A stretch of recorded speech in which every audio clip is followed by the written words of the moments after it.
প্রথম জিনিসটা হচ্ছে যে যে আমদানি মানে এলপিজি গ্যাস তো আমদানি করে বটলিং করা হয়, সে আমদানি গত মাসের তুলনায় এই তুলনায় বেশি, সুতরাং সেদিক থেকে এই ধরনের কোনো ঘাটতি হওয়ার কথা না।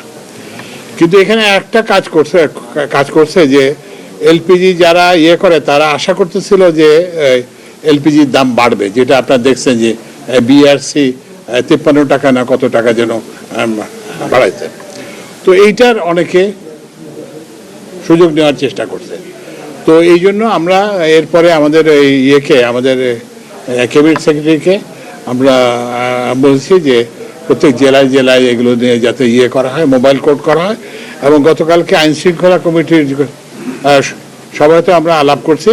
তো সুতরাং এইখানে কোনো কারণ নাই, মানে যে এই দাম যে অস্বাভাবিক যে হয়েছে এটা একটা কারসাজির মাধ্যমে করা হয়েছে এবং সরকার এই জন্য ব্যবস্থা নিচ্ছে জেলা প্রশাসনের মাধ্যমে এবং পুলিশের মাধ্যমে।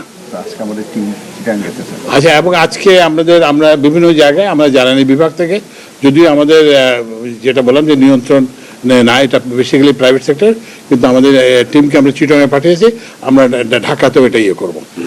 তো আমরা আশা করতেছি যে এটা যে একটা সাময়িক যে হয়েছিল এটা আস্তে আস্তে কমবে। আর তবে আরেকটা জিনিস আছে এখানে যেটা আপনাদের হয়তো জানা দরকার, সেটা হচ্ছে যে ওই যে কিছু নিষেধাজ্ঞার কারণে কিছু জাহাজের ওপর একটা নিষেধাজ্ঞা আছে, সেজন্য কিছু জাহাজীকরণের সমস্যা আছে। তো সেগুলো আমরা দেখতেছি যে জাহাজীকরণের সমস্যাটা যাতে না, কিন্তু বর্তমানে কিন্তু এই মাসে এটা হওয়ার কোনো প্রতিক্রিয়া নেই, কিন্তু ভবিষ্যতের জন্য আমরা জাহাজীকরণের যে সমস্যা আছে সেটাকে আমরা দেখার চেষ্টা করতেছি।